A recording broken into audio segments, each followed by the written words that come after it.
फट का पार्ट लगती हैं, उनसे आप हतोत्साहित नहीं होते।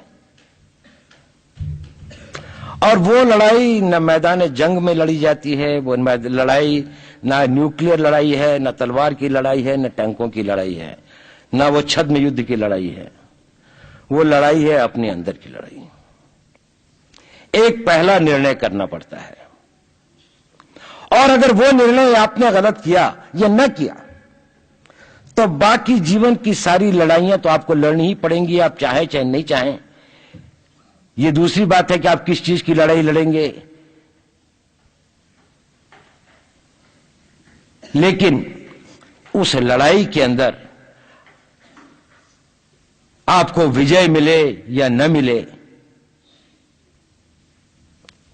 आपको हमेशा एक कमी का अनुभव होता रहेगा अगर आप पहली लड़ाई हार गए। तो वो पहली लड़ाई क्या है? पहली लड़ाई यह है कि आप जिस परिवार, जिस समाज, जिस राष्ट्र, जिस सिविलाइजेशन के भाग हैं, के सदस्य हैं, आपने इसको कुछ देकर जाना है या इससे कुछ लेकर जाना है। दोनों की सीमाएं बड़ी लंबी हैं। लेकर भी जाना है तो लूट के लिए बहुत है, और देकर भी जाना है तो जीवन भी कम है।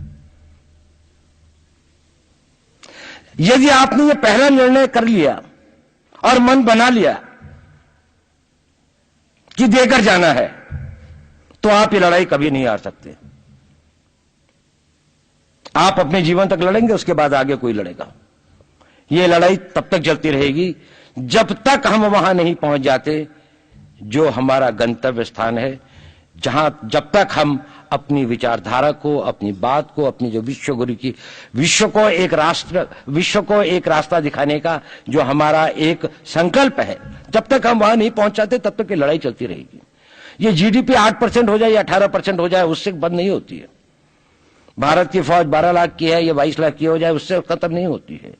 ये लड़ाई उससे बड़ी लड़ाई है, ये लड़ाई उससे आगे की लड़ाई है। तो ये पहला सिद्धांत है राष्ट्र की अंतर और बाह्य शत्रुओं से लड़ने से पहले अपना मन बनाने की। और मैं आप सब लोगों से पूछता हूं, क्या आप लोग यहां पर यह मन बनाने के लिए, यह प्रतिज्ञा करने के लिए तैयार हैं कि आप जिस परिवार के, जिस समाज के, जिस सभ्यता के और जिस राष्ट्र के होने वाले सपूत हैं या सपूत हैं जिसके, आप इसको कुछ देकर जाएंगे? आप इसकी हवा लेते हैं, पानी लेते हैं, शिक्षा लेते हैं, कपड़े लेते हैं, वस्त्र लेते हैं, सब कुछ लेते हैं, लेकिन इस सब से ज्यादा बहुत कुछ आप इस राष्ट्र को देकर जाएंगे। लेना तो है, पर इसीलिए लेते हैं ताकि सक्षम हो सकें, शक्तिशाली हो सकें, इतने मजबूत हो सकें कि देने के लायक अपने आप को मजबूत कर सकें। आप लेते हैं अपने आप को शारीरिक रूप से शक्तिशाली बनाने के लिए, आप लेते हैं अपने आप को मानसिक रूप से शक्तिशाली बनाने के लिए, आप ज्ञान लेते हैं अपने आप को आत्मिक रूप से शक्तिशाली बनाने के लिए। लेकिन ये सब आप इसलिए लेते हैं कि किसी न किसी दिन, किसी न किसी रूप में मैं इस देश को वो देकर जाऊंगा कि जिससे इस देश का, इस राष्ट्र का, इस सभ्यता का, इस धर्म का एक नया आयाम स्थापित हो, एक नया बेंचमार्क स्थापित हो कि जहां तक आप इसको ले गए, आगे से ले जाने वाले रिले रेस के अंदर में आपने इतनी लीड दी अपनी टीम को कि आगे जाने वाली टीम इसको आगे बहुत ले जा सकती है। मैं आपको शक्ति का दूसरा सिद्धांत बताता हूं।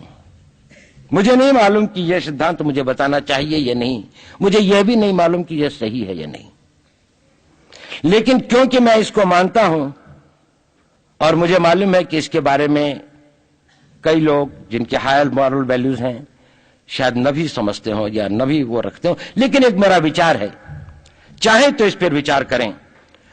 सब नहीं तो कुछ न कुछ लोगों को शायद इस विचार से कुछ सोचने की और कुछ करने की प्रेरणा मिलेगी। इतिहास दुनिया की सबसे बड़ी अदालत है। इससे बड़ी अदालत कोई नहीं है।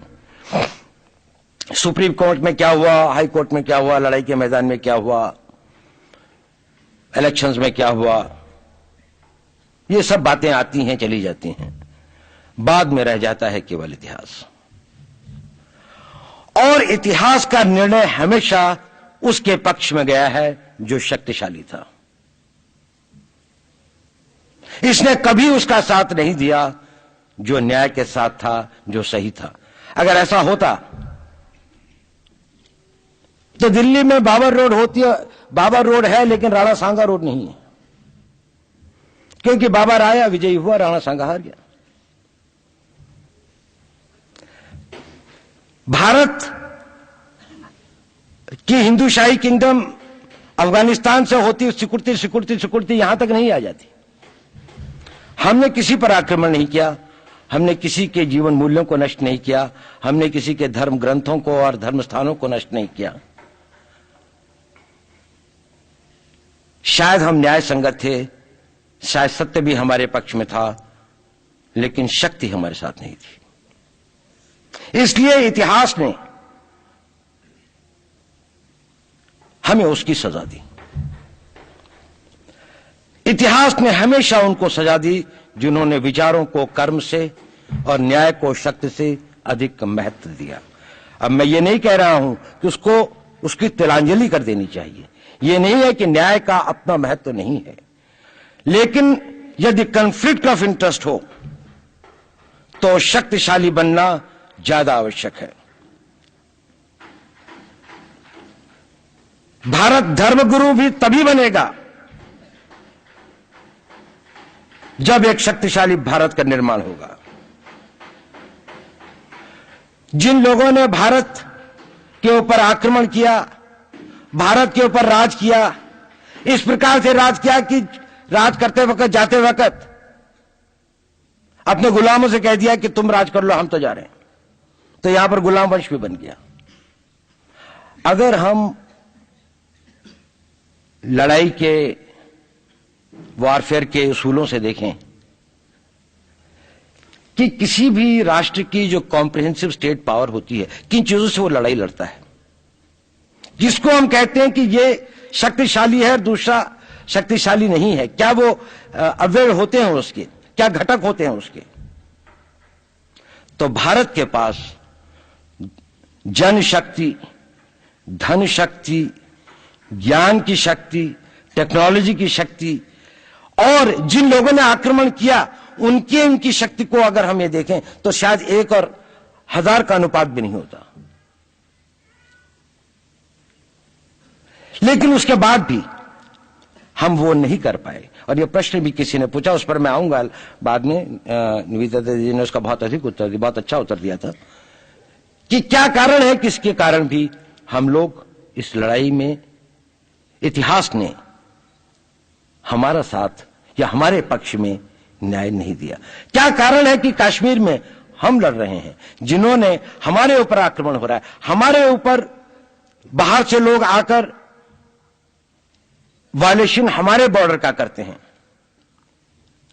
इन्फिल्ट्रेटर्स हमारे यहां आते हैं, जबकि पूरा का पूरा कश्मीर भारत का भाग है, अभिन्न भाग है। कानून के अनुसार वहां के राजा ने यह हस्ताक्षर किए, हमें दिया।